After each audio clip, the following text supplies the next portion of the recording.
Hello fun people, I'm Isaac Carlson, and today I want to explore the similarities and differences that exist between Coco and Soul's depictions of spirits, the realms where they go, and what exists after death.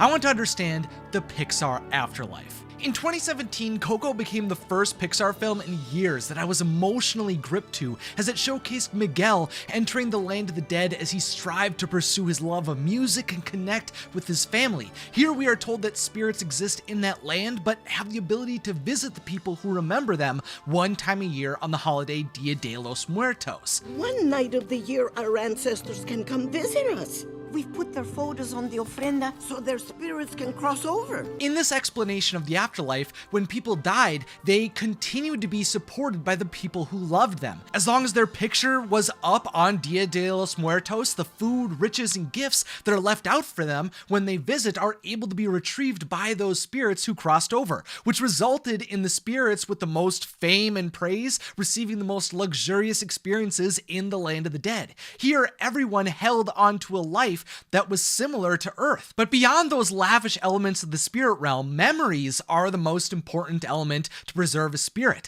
The truth is that if no one on Earth remembers them, they fade away and experience what is known as the final death. Memories from the people who knew those who died have to be passed down, or else those people's spirits are lost forever. When there's no one left in the living world who remembers you, you disappear from this world. There also existed a few magical beings called Alebrijes who looked after and supported individual spirits in the land of the dead. But other than that, there were no overseers of that realm. The spirits did have some law enforcement and governing professionals, but beyond that, it was a place for all the dead to be free. Contrast all of that with 2020 Soul, which takes a bit of a different approach to what happens after death. You see, unlike Coco, where a lot of the iconography, beliefs, and ideas about the dead come from studying Mexican culture, the Soul realm in Soul went in a different direction. Instead of showcasing a gorgeous, colorful, and glowing city of skeletons like in Coco,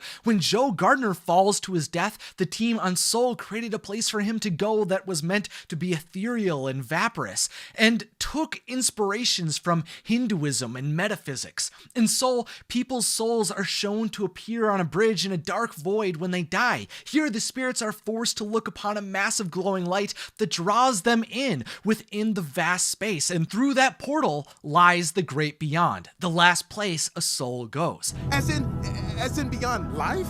Yeah. That's death right there? Instead of just fading away from the world, souls float up into the light and become more simplified, small ball versions of themselves until they enter the great beyond and are turned into bits of blue, red, and yellow. It's a portal that brings you to a place that is unknown, that is completely left up to interpretation. The soul world also has a lot more areas outside of the great beyond, though. We are told that in addition to being the place souls go when they die, this is where souls are given their personalities and where they are transported to when they are in the zone.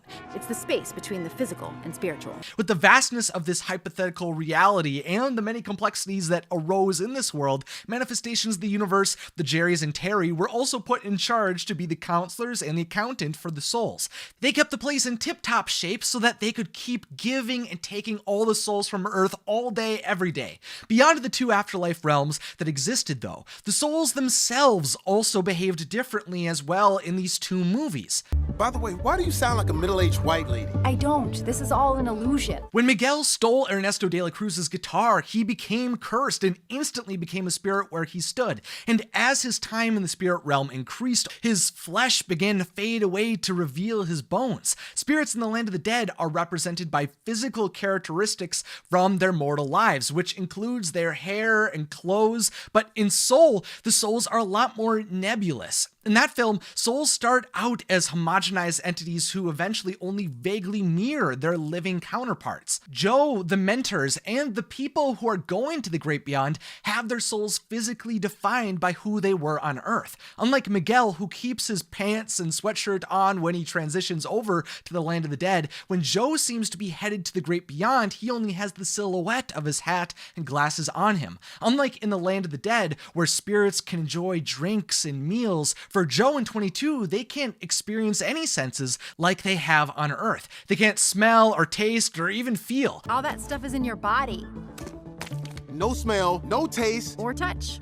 The soul world exists as a hypothetical construct that is devoid of true human experience. Well, other than depression. Even before 22 saw Earth for herself, she was able to have her self-esteem and self-image beaten down. And in the young souls, we're able to see them begin to take on their individual personalities, but beyond those small experiences, they can't actually understand what life on Earth will truly be like. The souls are just striving to discover a reason to begin living. But in certain scenarios, souls in Coco and Soul could bring an artifact from their own world to the one beyond life. When Hector died, he was able to wake up in the land of the dead with a picture of himself. And when Joe entered the zone, he was able to bring the helicopter seed that helped inspire 22 to live. To me, it seems that when there's a piece of the world that you can't live without, or that feels like an extension of yourself, it's able to transcend even traveling between worlds. Oh, and that's another thing, traveling between worlds. While spirits in the land of the dead can travel very easily if their picture is up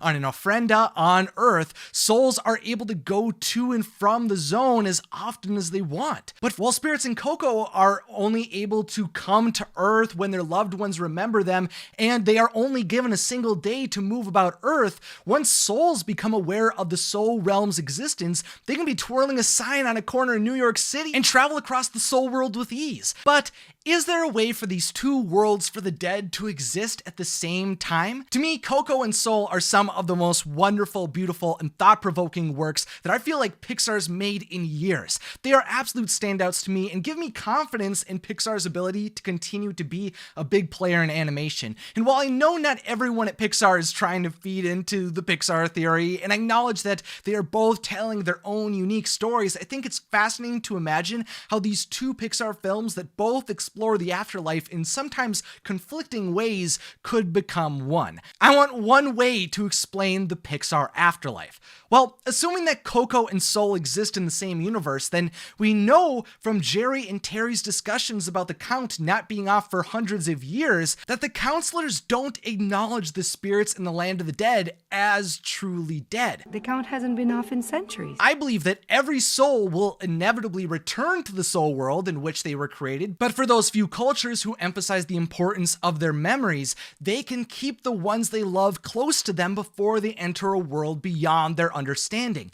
Those spirits get to live in a different way in a separate world from where they were born, with many of the same human experiences that they had when they were alive. I see it as an in-between place where spirits go when they are no longer living, but not truly separated from their mortal existences. The way I see it is that the land of the dead and the soul world exist at the same time, where the land of the dead just lives in another plane of reality to what the living world experiences, while the soul world is the true birthplace and endpoint for souls. In my mind, the final death is actually just the moment where a spirit no longer has any deep attachment to Earth, and after that moment, a person's soul will enter the pathway that goes to the soul void that Joe Gardner stared into. I think when we look at the greater Pixar theory and its universe, it's a similar idea to how toys, robots, and cars take on lives of their own. Human beings can embed a soul and emotions into entities that don't typically live because they believe that they are alive.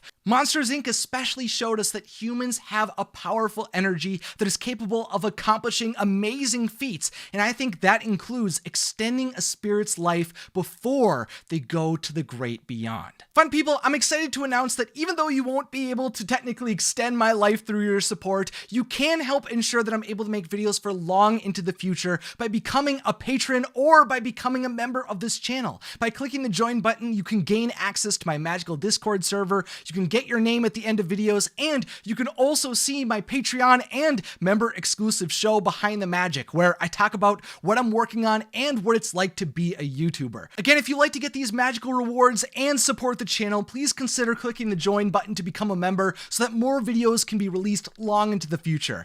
Finally, as always, thank you to my patrons and members, thanks for watching, and have a magical day.